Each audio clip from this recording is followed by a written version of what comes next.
L'un des moments forts de notre assemblée a été une réflexion autour de notre fondateur, Claude-François Poulard Desplaces, ce jeune homme qui a consacré sa vie à servir des étudiants pauvres et marginalisés en faisant confiance à la providence de Dieu.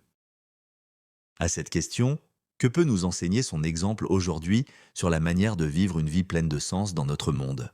Notre invité, Richard Faga, a donné une très belle réponse.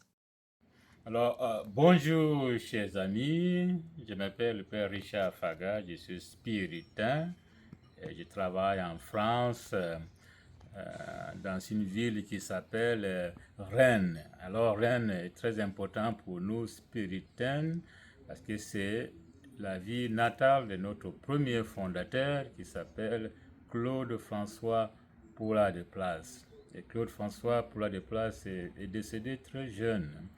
C'était à l'époque le plus jeune fondateur de l'Église parce qu'il a fondé la communauté, il a commencé, il n'avait pas encore 30 ans. Voilà. Et il a commencé par regrouper de pauvres étudiants à Paris, dans le quartier latin, là-bas, pour les aider à faire les études, à payer les études, parce qu'il était d'une famille riche, aristocratique. Et il a laissé tout ça derrière pour commencer quelque chose. Alors aujourd'hui, l'exemple de Paula peut nous interpeller dans notre monde aujourd'hui, dans l'église d'aujourd'hui. Donc l'attention aux jeunes, surtout voilà, les jeunes qui sont des milieux pauvres, qui n'ont pas assez de moyens pour avancer, pour réaliser les rêves.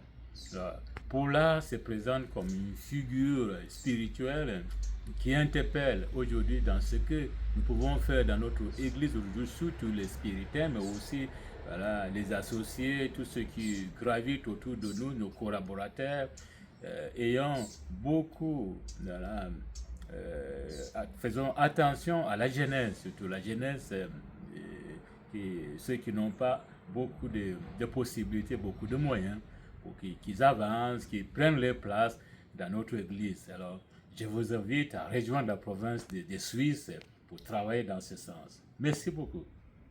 Cette réflexion nous rappelle que l'héritage de Claude-François Poulard Desplaces n'appartient pas seulement au passé, mais continue d'inspirer nos vies aujourd'hui. Que son exemple nous encourage à vivre avec foi, simplicité et générosité au service de Dieu et de nos frères et sœurs.